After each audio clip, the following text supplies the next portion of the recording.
I therefore declare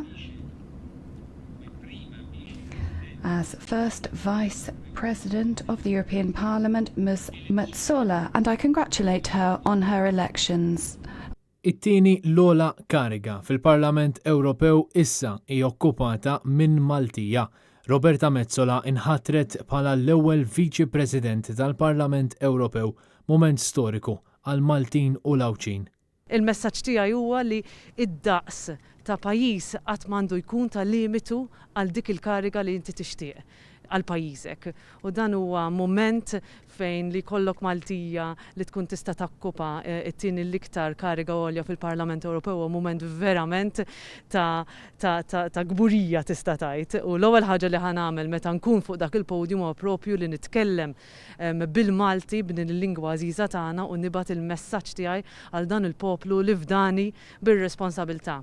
Dawn kienu l-ewwel kummenti tal-MEP Nazzjonalista lil Net News ftit wara li l-President David Sassoli ħabbar li Roberta Metsola ġiet maħtura b'mod unanimu bħala Viċi President tal-Parlament Ewropew. Roberta Metsola issa se tokkupa l-ogħla kariga li qatt okkupat persuna minn Malta sa mill-ħolqien tal-Unjoni Ewropea. Il-fatt li il-Partit Nazzjonalista u dak iż-żmien il-Prim Ministru Lawrence Gonzi emmen fija u tani l-possibilità li nkun kandidata fismu ħalli propju insir membru tal-Parlament Ewropew huwa mument li kulħadd għandu jħares leħ bħala din hija possibilità għal kulħadd. L-akklamazzjoni unanima tfisser li l-gruppi politiċi kollha fil-Parlament Ewropew, inkluż is-Soċjalisti, qablu man-nomina ta' Metsola biex tieħu din il-kariga tant importanti.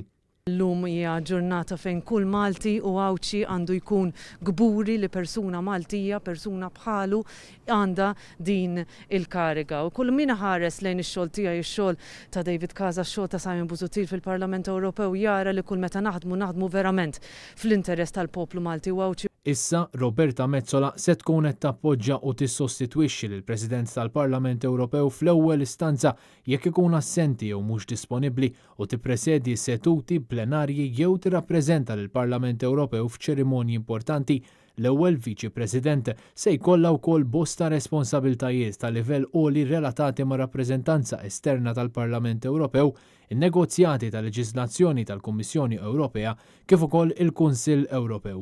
L-MEP tal-Partit Nazzjonalista hi responsabbli speċifikament ta' relazzjonijiet mal-Istati Uniti u l-Amerika ta' fuq. Din is-sitwazzjoni hija bla preċedent, qatt ma kien hemm din is-sitwazzjoni fejn kull min hu elett jew jirrappreżenta lil Partit Nazzjonalista għandu dawn il-karigi tant għoljin. U jiena minn hawnhekk mhux biss insellem lil Simon u lil David imma nirringrazzjahom tal-ħbiberija, tal-mod kif naħdmu flimkien, tal-mod kif l-istess viżjoni u l-istess imħabba għal pajjiżna waslet biex illum nistgħu verament inkunu kburin.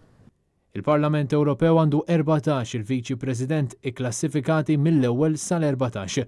Roberta Metsola se tkun l-ewwel waħda f'din il-ġerarkija.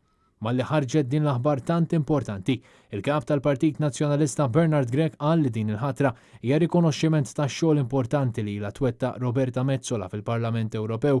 Bernard Grech qal li din hija ħatra li tolli isem pajjiżna fil-fora Ewropej u dan huwa il-mod kif il-Partit Nazzjonalista irrid li jkun imsemmi isem pajjiżna għal affarijiet it-tajbin u li jagħmlu l-naġieħ.